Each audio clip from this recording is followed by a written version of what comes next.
Hello, my name's Richard and I'm a tutor with the Field Studies Council. We are here today in Easdale in the Central Lake District, and we're going to be looking at glacial landforms and the fieldwork techniques that can be used to investigate glaciation.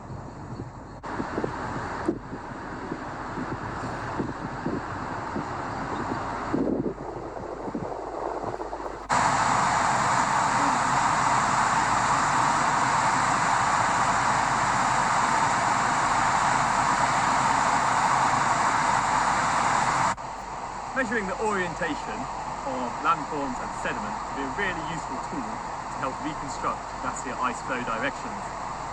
Here in Easdale, you can see from the U-shaped valley behind me that the ice is flowing generally from the mountains on my right out to the southeast, where it ultimately join the Irish Sea ice.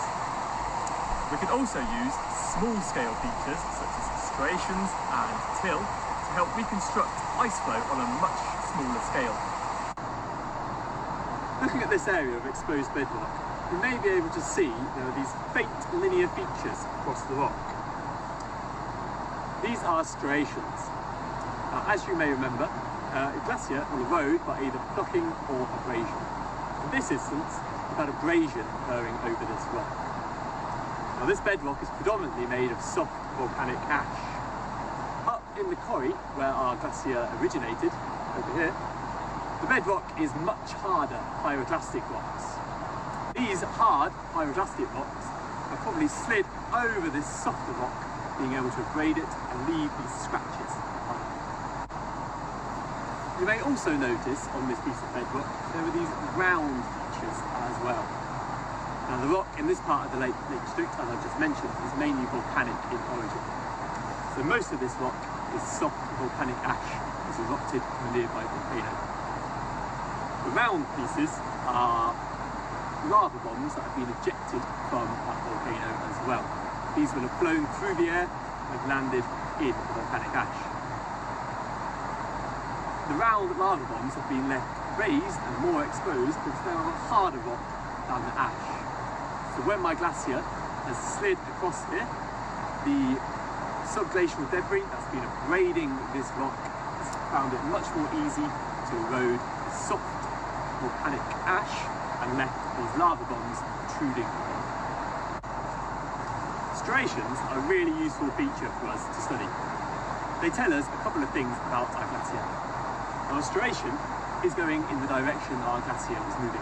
So in this example, my striation is either showing that my glacier went this way or this way. They also tell us about the thermal regime of our glacier as well.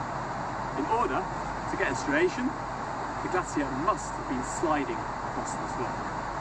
That means if the glacier was sliding, it must have been a wall-based glacier in this location.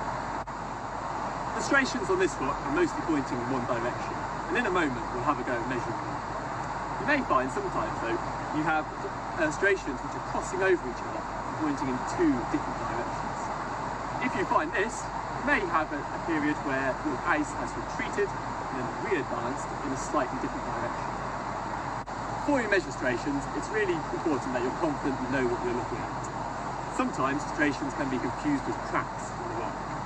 Here on this piece of bedrock, we've got a long crack just here, and another one you're not going to see over there. The difference between the striations and the cracks is that the cracks are deeper and much longer and going in all sorts of directions. The striations are much fainter, only a few millimetres deep, and all pointing in the same direction. One useful tip to make your striations easier to see is to wet the rock you're measuring. Here, my rock is already wet, and my striations are showing up really clearly in the light. If you're on a dry piece of rock, pour some water on first, and those striations will pop out really clearly. To measure the striations, you're going to need a compass. Now, before we measure, I'll just talk through the different parts of the compass, so you know what I'm talking about. The main part, the big rectangle, is what we call the base plate. This round bit we call the bezel, and it shows the scale from 0 to 360 degrees. Inside the compass, you've got your needle that always points north, and the red north arrow in the background. We're going to have a go at measuring the orientation of this striation here. So I'm going to take my compass and I'm going to lay the base plate along that striation in the direction I think it's flowing. What I need to do is lay my compass next to it, but not flat against the rock. If it's flat against the rock, the north needle won't be able to spin. So I'm going to lift up the side and make sure my compass is level. Now, what I need to do is I need to turn the bezel to line up the needle with the red arrow that's in the background.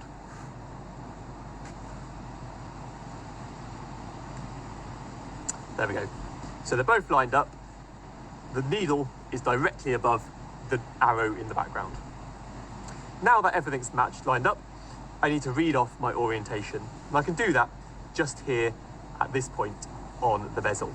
You might be able to see on your compass there'll be some sort of tick in the background as to where you're reading off. So in this case, I'm at almost exactly 80 degrees. And I'll write that down in my notes. Orientation for this striation is 80 degrees. If you're collecting striation data, you may need to consider the number of readings you are taking. This may depend on the amount of rock that's exposed, whether or not you've got cross-cutting striations as well. In some situations, you may just measure every striation that's there because it's a very small exposure. In others, you may need to decide some sort of sampling strategy to cover your rock. Are you going to do things randomly over your surface, systematically, or using a stratified sampling sort of strategy?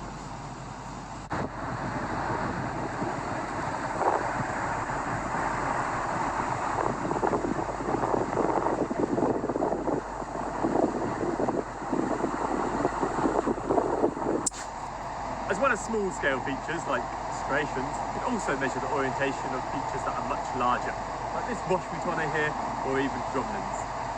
To do this, we use the compass in the same way, but we need to stand with our compass pointing in the direction of the long axis of the Roche-Moutonnet or drumlin.